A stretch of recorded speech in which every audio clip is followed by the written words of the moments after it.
Please welcome President and CEO of A Sustainable Production, Jennifer Berthelot-Jelovic.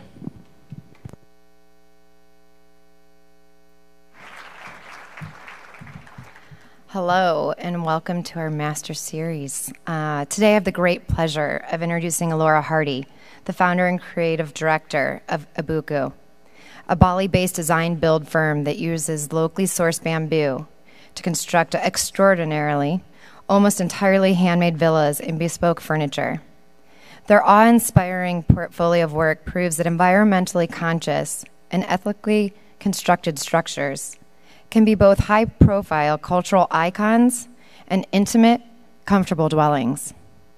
Ibuku's efforts to better utilize abundant resources as building materials demonstrates that innovative engineering combined with original thinking can produce beautiful structures that meet high design and construction standards. Elora leads a team of skilled artisans, architects, engineers, and designers in creating homes, structures, and interiors. Their work can be seen throughout the island and around the world.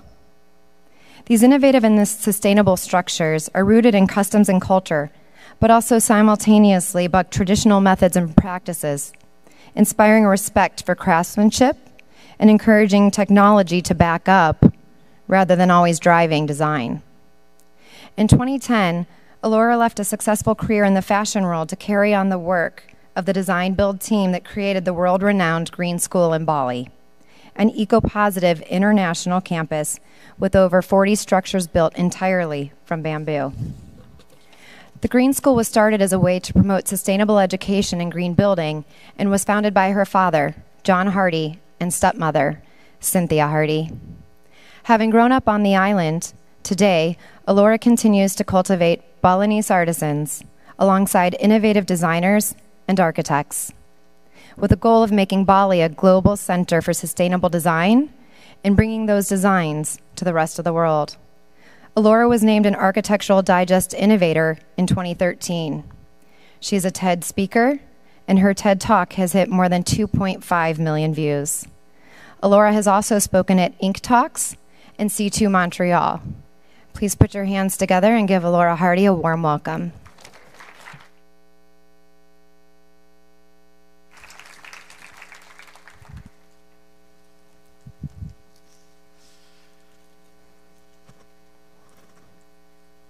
So, back up one. Here we go. I grew up in the wonderland that was Ubud, Bali in the 1980s. And the life there really taught me two key things that lead the way I think today. The first is that you could have an idea and then just make it. This is a jungle gym we built out of green bamboo in our backyard. And so when my mom asked me when I was 9 what I would like my very own house to look like, she was building a family compound and there were different pavilions. So I got to literally dream up my own room. I drew this fairy mushroom house, and then she actually built it.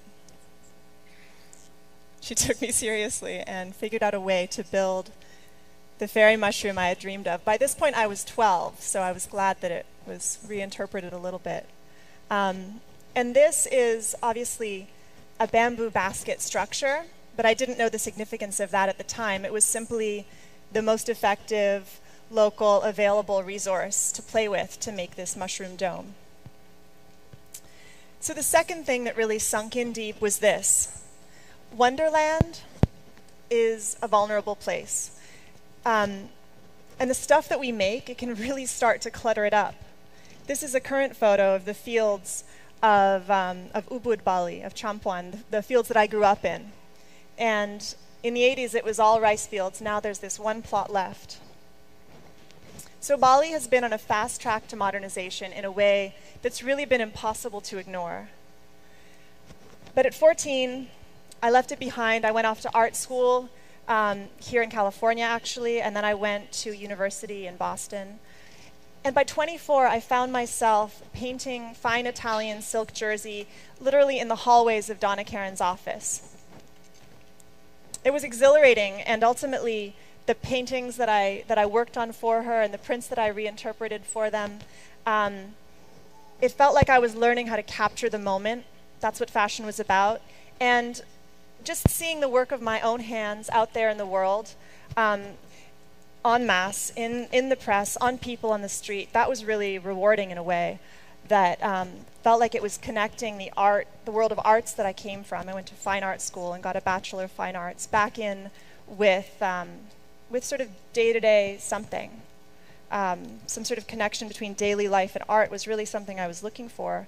And New York, obviously, is dynamic and intense and fast-paced. And the trash in New York is there, but it is pretty relentlessly swept out of sight. Development is rampant, but it's quite also well curated and controlled. But I was still confronted with that feeling I grew up with in the streets of Ubud, of space running out, of nature being really used up, and also, even though I was in my 20s, of time running out.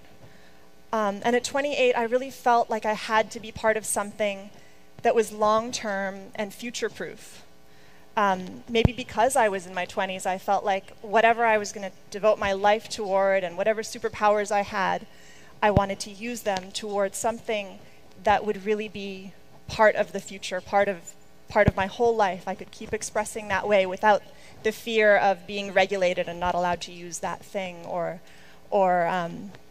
diving into something that would become obsolete. I wanted to find something that would feel like a path forward.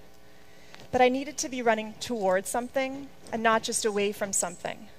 That was my criteria, and that's what stopped me from quitting my job until I had figured out what the next thing would be. So in the meantime, back home in Bali, in those past 5 years that I'd been in New York City, this clump of bamboo went from a seedling to this in just 5 years. That's my dad. His name's John Hardy. He was a jewelry designer who got bitten by a bamboo bug, not quite literally, but he fell in love with this material. That clump he's standing in, he's standing behind a chute that's this tall. It goes up a meter or more a day for the first month of its life. And then it needs to stand in the clump for 3 to 4 years to become dense and mature. And then what you have is sustainable timber. And that clump will produce 10 or more shoots of sustainable timber every year for the rest of my life without needing to be replanted, without necessarily needing to be watered or cultivated, though you can improve it that way. It literally grows wild in the jungles and ravines of Bali and across Indonesia and across Asia, and actually on just about every continent of the world now. My dad had completely fallen in love with this material, and he actually ended up building an entire campus out of it. It doesn't look much like a school, but that is the campus of Green School in Bali. Some of you might have seen it before. And coming home one summer to find that my parents had founded and built a school seemed completely absurd to me. They had never even come to a PTA meeting or shown any interest in a thing like this. So at first I was, but I'm used to them doing kind of eccentric things like raising a family halfway around the world from where they grew up in Bali. And when I showed up, I wasn't surprised in a way, and I was also completely overwhelmed to see what they had created. Once I saw Green School, I realized what was happening and that I needed to be part of it. What had started as an administration block on a master plan had spiraled into this extraordinary thing that we call the heart of school. It is a triple spiral helix, and it feels to me like a cathedral in a way. It wasn't at all necessary for a school to look like this, or for an administration space to be like this, but maybe there is. Maybe it is essential. I've come to feel that maybe beauty is critical. As my dad says about Green School, that inspiring and magical places inspire magic. These spaces are really a promise to the kids of a bountiful future. They're literally in buildings made out of something that won't run out in their lifetime, or in anyone's lifetime if we keep planting it, that can be replenished within their childhoods.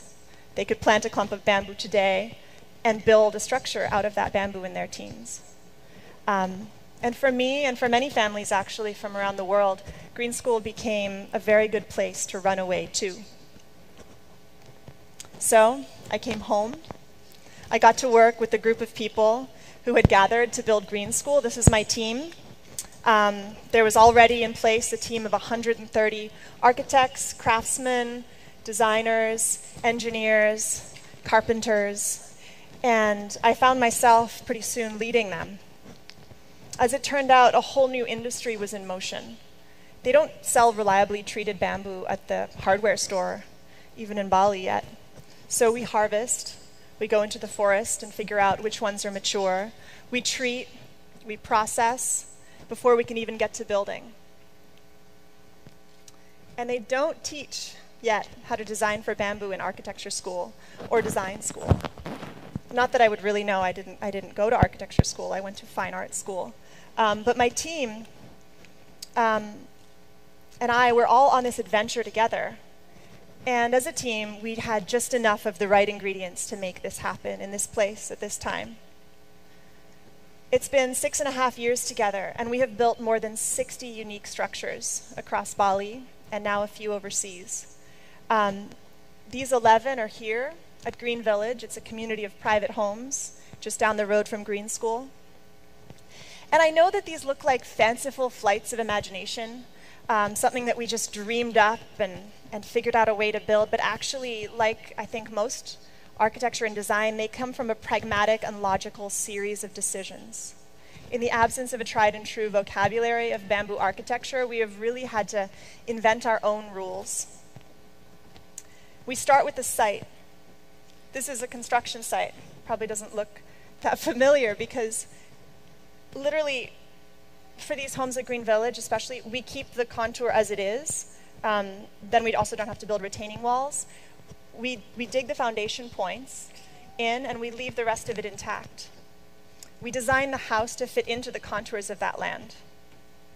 So these are the foundations of a 6-story house. We build light on the land.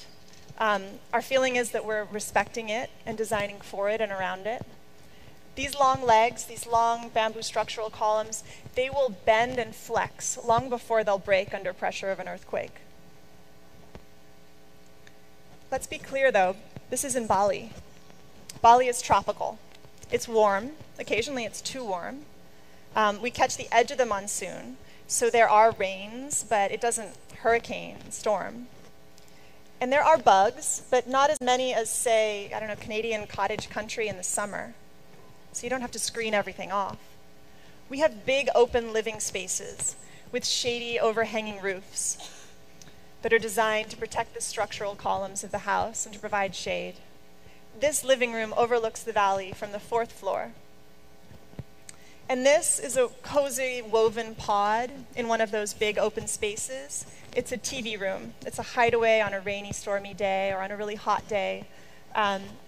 During my first year in Bali, when I joined the project, the structure of this home had already been designed, and there was on the floor plan a little, line showing where the TV room was, and I started to think about putting walls up in that space, and then how high would they go, and how would the ceiling be, and it felt like a box, an incongruous box. So we came up with this idea of making a basket room within that space, and sort of thinking outside of the box. So I guess we think in baskets.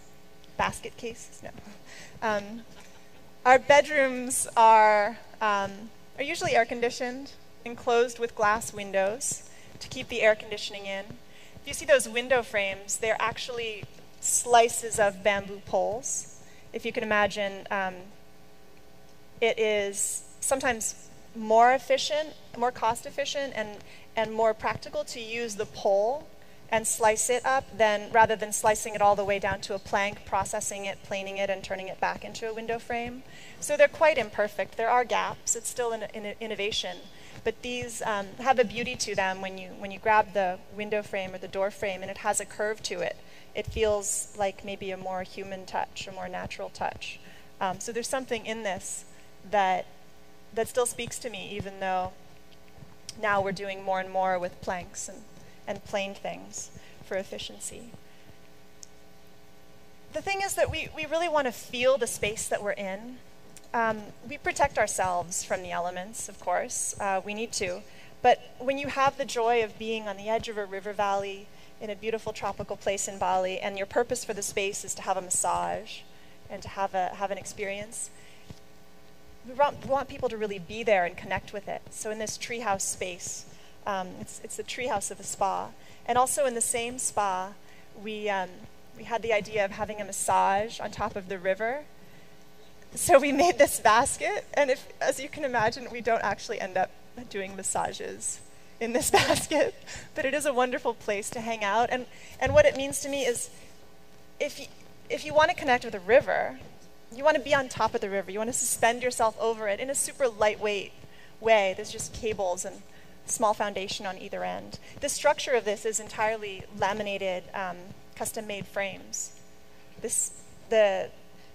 I'm not hiding steel rods and cables. There are steel bolts in our structures, but much of what we do relies on the strength and the properties of the material that we're building with. This is the yoga pavilion for the Four Seasons.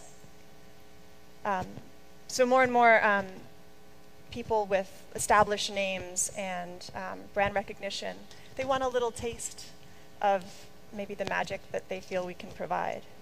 And to me, what a yoga pavilion is, doing yoga myself, is I would want to feel both grounded and soaring at the same time. So to express that in a structure, and this one literally happens to be for flying yoga, so you do literally get to soar. That's what the columns are across. Ironically, the columns of this building, although they're painted yellow, are steel because the bamboo was too flexible for the flying yogis, and they were bouncing around. So their support columns are steel in a bamboo building. It's kind of backwards. What the question really comes down to for me is, how can we make space for ourselves within a beautiful landscape without destroying it? How can we connect in with that place? And even when it comes to zooming into a house, of course, a curving house, it needs terraced steps. You feel when you go into the house that just the conversation is in a different language, maybe. And these steps were a big issue because the structural level of the bedroom is above the landing, and you couldn't step out. And these things happen because we are not designing them in great detail in CAD in advance. I'll tell you later a bit about why. But sometimes we find more beauty on site as we're creating these things than I could have imagined us being able to figure out in the more conventional way. So we've had the joy of that, like discovering, where should this step go? How should this curve? Of course, in consideration for the beam that's wrapping around the floor of that bedroom, because we had to cut into it. So our buildings in Bali, they curve because they follow the contours of the land. So the question came up, what furniture belongs inside them? And obviously, it's curving furniture. We end up designing it on site and feeling it out as we go. We test the proportions and the views and the angles as we work, and then find out what intuitively and functionally feels right. We didn't set out to be designing everything in these houses, but within that conversation, and then you go out and try to buy a sofa, you just end up needing to. So within the context, the needs that arise have really driven what we've ended up branching out into. These stools, for me, express something I really aspire to in everything that we do. They show off the strong and intact form that nature gave us. That is the root of the bamboo, not the root underground, but the part that's above the ground. And that is a strong and massive thing to support a stool. And then we added this laminated element to make it more comfortable for us to sit on. So the combination of those two things is what we aspire to. This is really about a connection to nature. Just being in the space and connecting back with the landscape around us, with the feeling of the breezes. And so we had the challenge, what do you do when the space is existing, but you want to connect with a place where you aren't? In Bali, we designed to suit that landscape for those people with the craftsmen we have available there. All of these things are connected. But we were asked to turn this concrete box in Hong Kong into a Balinese restaurant for people to experience without traveling to Bali. So we went to Hong Kong, we made some pools, we brought stone, we brought bamboo, we made a lotus pond, we wove some lotuses, we brought nature into this space. And so the ocean views that originally I felt were being framed and distanced by those tall windows, they were reconnected to the space. And here's the bar. So before bringing people into the wild jungle of Bali, which is what the restaurant Lotus Pods are, I wanted them to stop and have a drink and sit and be welcomed into effectively a Balinese homestead, have the feeling of being welcome to ease that transition. Jumping straight into the jungle requires a transition, and so we have this little moment of cultural shift, I guess. People, we want to journey, we want to adventure, and we need shelter, obviously. But it seems to me that somewhere along the way, we have, as a default, really begun to shut ourselves off. There's a lure and there's a convenience to thermostat living. That's strong, and in some contexts, absolutely necessary. But it's getting to the point where I feel like it is at the expense of the future. And not only that, but it's at the expense of our present, our experience of the present moment. But to step out of the protective shell that is most architecture and most structure, to step out of that shell, you need to be getting more than what you're going to be giving up. So this is about moments of light. It's about moments of feeling. Humans and other natural things were not made up of right angles. And we're lucky in Bali. The climate where we've built, it really allows for this. And our clients, they're adventurous, and they have a hunger for connection that's greater than their fear of a few ants. It's about a sense of joy, a sense of wonder. And it's about texture. It's about the energy that you get from texture. The first step of a day onto soft, warm bamboo wood, maybe the first step of a life. This isn't my son, but I have one now, and I see him feeling that texture, and I see him clambering over the uneven surfaces of the actual river valley. And I think it's wiring his brain in a way that will serve him really well in life, to be encountering these textures and these uneven surfaces and these shapes around him that I hope connect and relate to the natural worlds around us as we evolved. What we do, this really grew out of the choice to use bamboo, not simply as a sustainable material, which it is. Everyone knows that bamboo is a sustainable material, but it's so beautiful in its natural form. It has so much to offer. There's practical reasons. It grows fast. Each pole in this structure took only 3 years to fully mature. And then the root system, it keeps sending up new shoots every year for decades. There are generations of shoots out of one clump. So it's really extraordinary the possibilities that allows for. And to use the properties of these hollow poles in this way has really driven what we ended up designing and building. Bamboo is extraordinarily lightweight.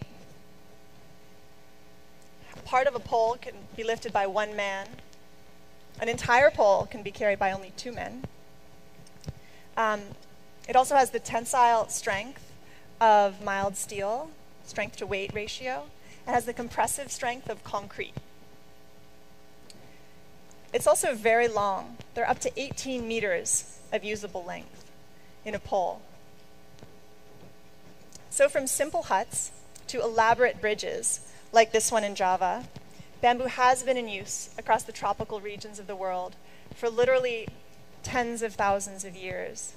There are islands and even continents that were probably first reached by bamboo rafts. But all of this has been erased from history. Until recently, it was almost impossible to reliably protect bamboo from insects, and just about anything that was ever made out of bamboo is now gone. Unprotected bamboo weathers. Untreated bamboo gets eaten to dust. And that is why most people, especially across Asia, feel that you couldn't be poor enough or rural enough to actually aspire to live in a bamboo house. We have set out to change their minds. We have learned how to treat our bamboo with a natural salt solution called borax, and that allows us to build permanent structures out of it that will last as long as a well-cared-for wooden house would. So the problem is, and a lot of you are very smart, design-minded people, and you might have figured this out already, but we are designing for curving, tapering, hollow poles, no two poles alike, no straight lines, no 2x4s here. Sometimes I confess, I dream of 2x4s, of sheetrock and plywood, and I don't even know what else because I don't know conventional construction very well, but I feel like there are a whole lot of really reliable, tried and tested materials out there that would be really great to incorporate, and we will once they are as sustainable as bamboo, which I think might take a while. But in the meantime, we have to wrap our heads around taking one of those poles, at least we get to choose which one from that pile, and putting it in place in a 6-story house and give the client some idea of how many square meters they're buying along the way. And none of us can say that we are experts in bamboo yet. This has been going on 10, 12 years in the way that we're building. I've been involved for 6.5. There's so much left to learn, but we can just strive to grow quickly like bamboo. We can be flexible. We have to be flexible like bamboo. I interviewed a senior architect to work with us, and I only really wanted to know one thing. Are you flexible? Are you flexible? Are you flexible? How flexible are you? Are you flexible? Are you willing to unlearn? A lot of my architects tell me that they really feel like they need to unlearn a lot of what they were trained in order to do what we do. So there is a process of bending that happens, and that flexibility is just absolutely essential. We question. We question constantly. All designers do. But in a way, we aspire to innocence, and we try to wipe the slate clean as we design. This is a structural model of a house. And they're on site, because that's where they need to be to connect these dots with the craftsman and design and build the house. We ask the bamboo itself what it would be good at, what it wants to become. We seek to understand it fully to design for its strengths and for its irregularities. And we do use steel bolts at primary joints throughout the house, and steel and concrete in the foundations, but a house is also full of these hand-whittled bamboo pins, and it's because they flex and expand at the same time as the material that they're securing. But it also took me months of walking in and out and checking on stuff on site to realize how many of them there are. These guys also insist on sitting there to whittle the pins. I keep like, okay, what's the measurement? I'll get them manufactured the right size. Don't worry about it. They still want to whittle them. Something about the process requires them to have a hand-whittled pin. They say it's better than what we've been able to get mechanized for them. So we still managed to get the structure of a house up in about 3 months, but I can't figure out why, because they sit here whittling for hours on end. And it's just beautiful. It's actually a beautiful process. And there, look closely, there's a craftsman lifting a structural column into place. He promises he's wearing a harness. I don't see it. They always sign and promise they will. So he's lifting a structural column into place and figuring out where in that fan beam it will connect, because it needs to obviously connect to the bottom and at the top. And sometimes along the way, if we haven't been able to select for the perfect curve, we wedge cut a little bit to get it into place and re-secure that joint. So there's a few tricks and workarounds that have to happen. But the other part is finding the right curve, finding where in the model requires a curve going that way and where in the pile of bamboo is a piece of bamboo that might curve that way, and once in a while running to the forest to find the one you really need in time to build the house. So this house was driven by a few key things. And for me, the first thing it captures is those long fibers in the bamboo that give us the strength. So that just allows for this sort of length and elegance to the house. Practically speaking, we wanted to capture the view. It's often a situation when you arrive at the house, do you look at the house or do you look at the view? Because these sites that we have are so beautiful, but there's this push and pull that happens. I almost feel guilty about it because my job is to create a connection to the space where you are and the view that you're featuring, but people end up going a bit back and forth to connect with both, because this house is really an amphitheater for the natural landscape around it. And it also represents that in our structures we mostly use the poles intact.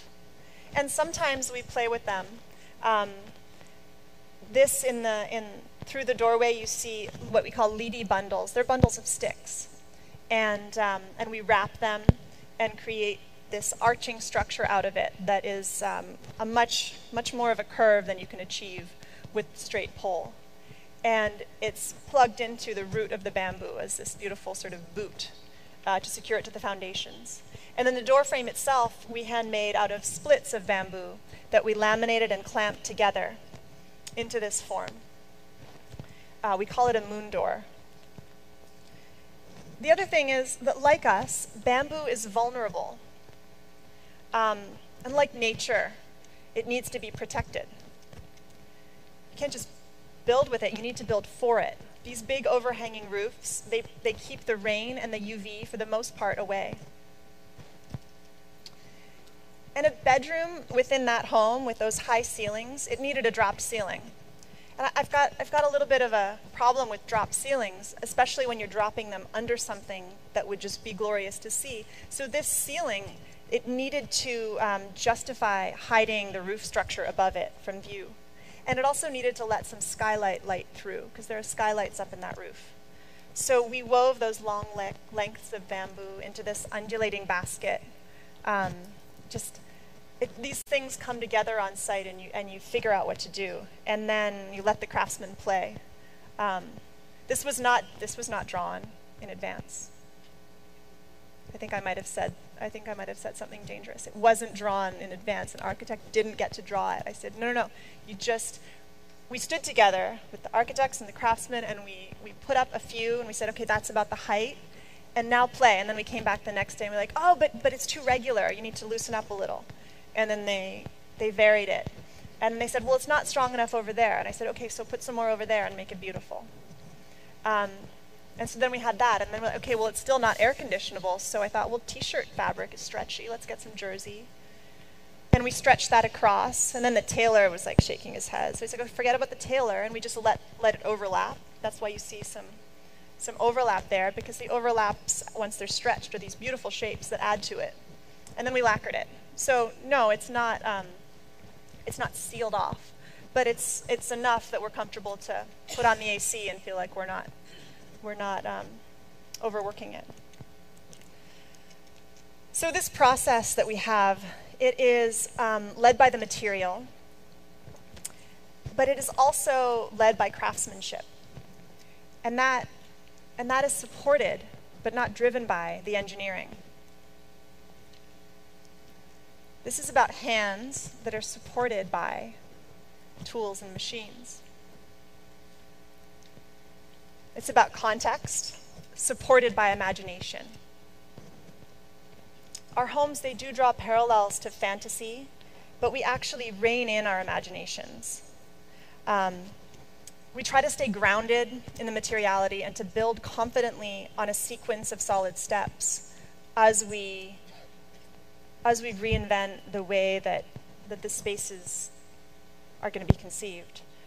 And no matter how much we prepare and plan, I think this is true across the industry, we all find ourselves sometimes standing around on site, scratching our heads and trying to figure out the next step. Innovation is really challenging. What do you do with all those cables? How do you hide them in a way that doesn't feel like you're hiding something, but you want to hide them because you don't want to look at them? And they haven't invented really beautiful cables yet. I wish they would.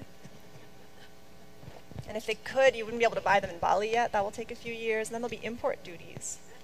So these things, just like these frustrations, drive us maybe in a way that ends up being quite exciting.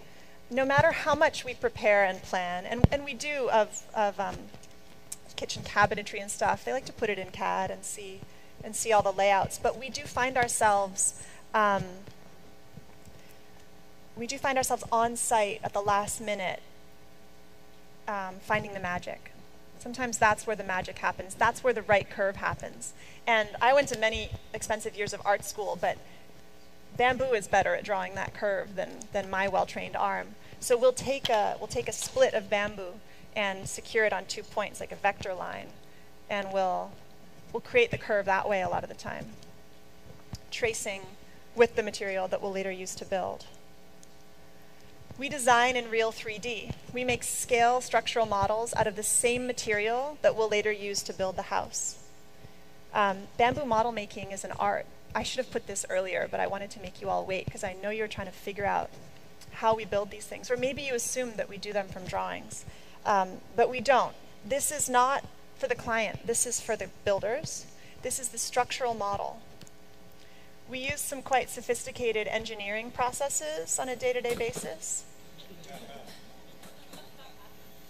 That's the structural blueprint of the house. And I'm joking, but I'm not joking. The engineer we send this to the engineer after. We send a 3D line of this to the engineer after, and he gives us valuable input. But if it's not at least at a place where it feels steady and you put pressures on it, that's not going to work, and they're not going to be able to tell us how to fix it. So my model maker has to know, has to have an engineer's soul, really. Here's the blueprint on its way to site.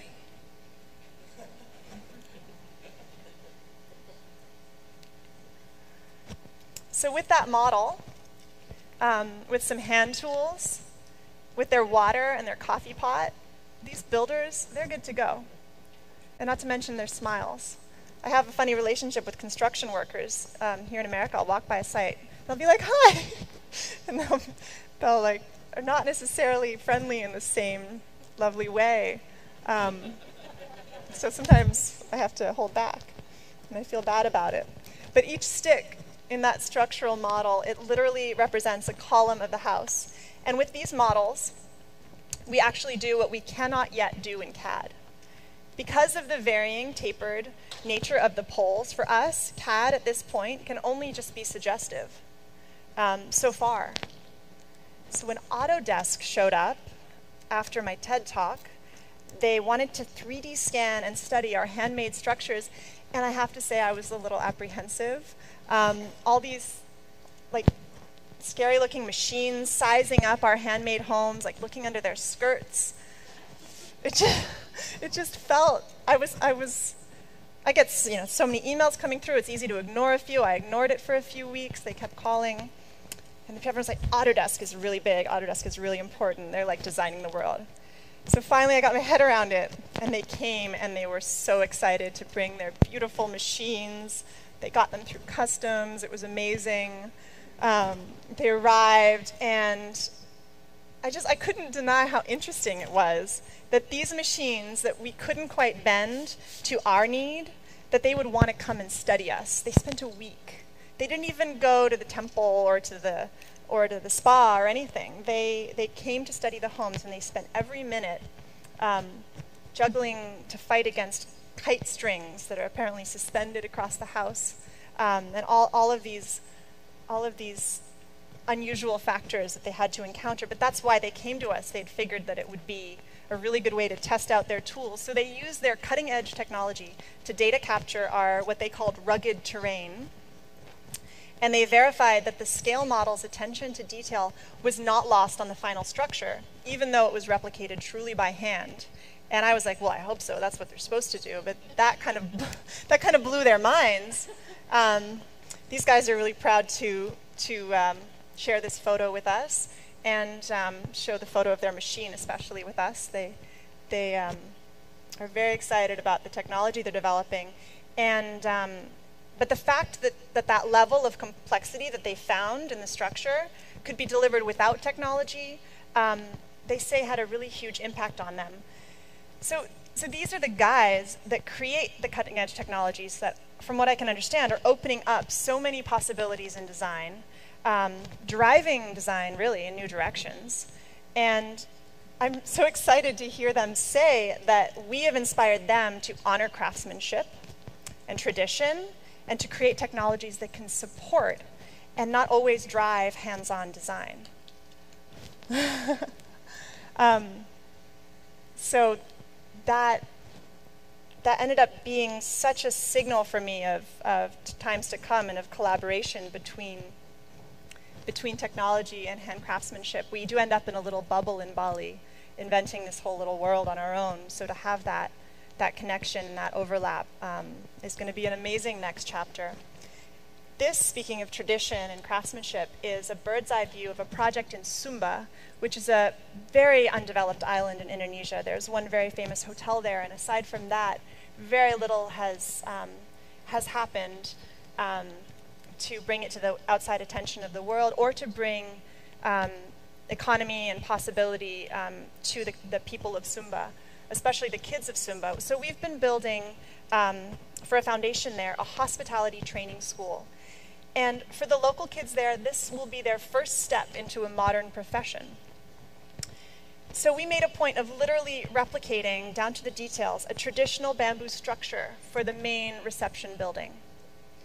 It would traditionally be made with wooden structural columns and bamboo everywhere else, and we also replaced the structural columns with bamboo columns. We are determined that those kids that go to the school, that as they step into the modern world, they will remember and recognize the value of their culture, of craftsmanship, and ultimately of their connection to nature. Because change, it's inevitable. The rice paddies that I grew up in, as you saw earlier, they are mostly built over now. This is one of the few plots left, and I've got the chance to take it into the future. It turns out there's a model that matches the real estate opportunity of this quite central downtown plot with a 30-seat farm-to-table restaurant.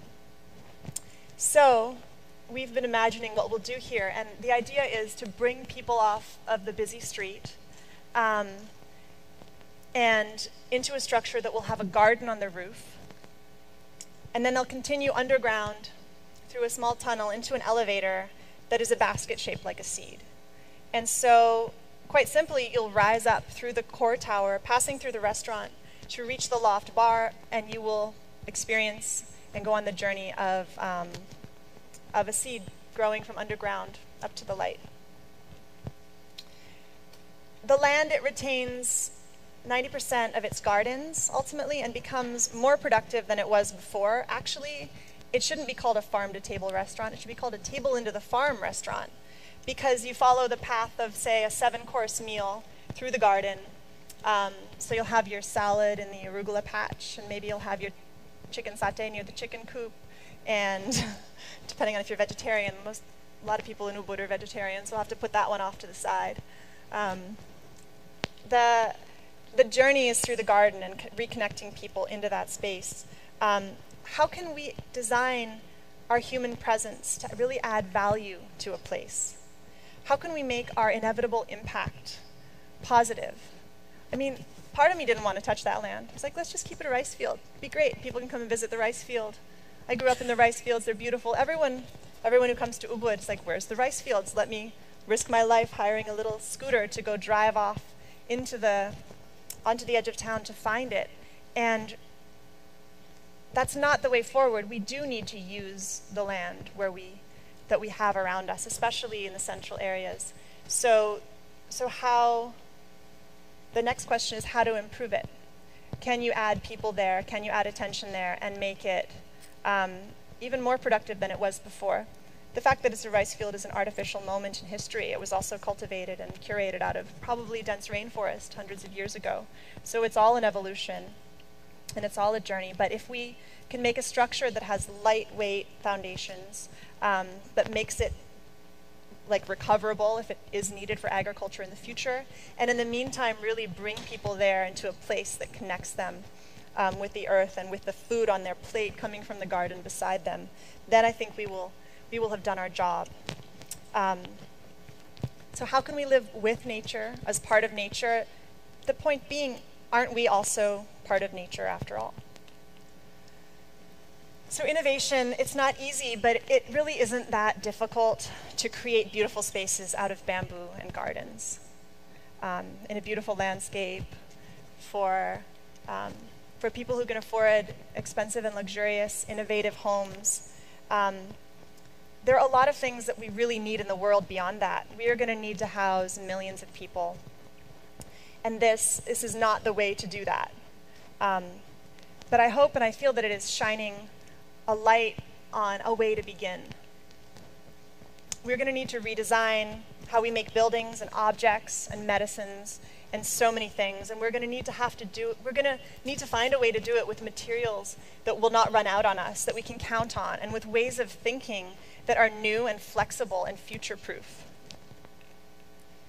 What other materials are out there that can be sustainable, regenerative in the way that bamboo is, or be reused indefinitely, or be grown effortlessly? Let's reach for bounty and not aspire to scarcity. Luxury is so often today connected with that hard to get, hard to find, hard to make thing. But what if we seek out abundance and we inspire aspiration in sustainability? Let's insist on goodness and move away from a little less badness wherever possible. Small steps are necessary, away from bad, of course, but where is it possible to really seek and aspire for something that you can truly embrace as being good and as being a whole possible part of the future? Because I see a beautiful and resilient future. And I feel there are three things that can provoke change in the world. The first is that we can move along with society at society's pace. Or we can wait for a crisis, and we can change once we're forced to. But the third is, and I think you all know this already, that's why you're here, that's what this whole event is about. You can take a personal stand, and you can dive into the future. And I suggest that you consider doing it hands first. Thank you.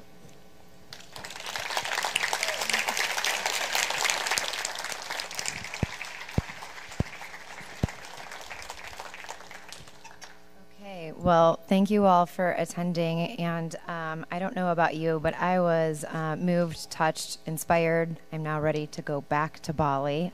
This made me fall in love with it even more than I already had when I was there in July. Some of the takeaways I got that Wonderland is a vulnerable place, and I think one of the things that stuck with me most was, are you willing to unlearn? And I think that that's what we as sustainability, wellness consultants, architects, engineers, it's really how do we unlearn what we've always been taught so that we can move in the future the way that you have as such a huge innovator. And so with that, please put your hands together and thank Elora, and I believe she'll be able to be outside if you have some questions for a few minutes afterwards.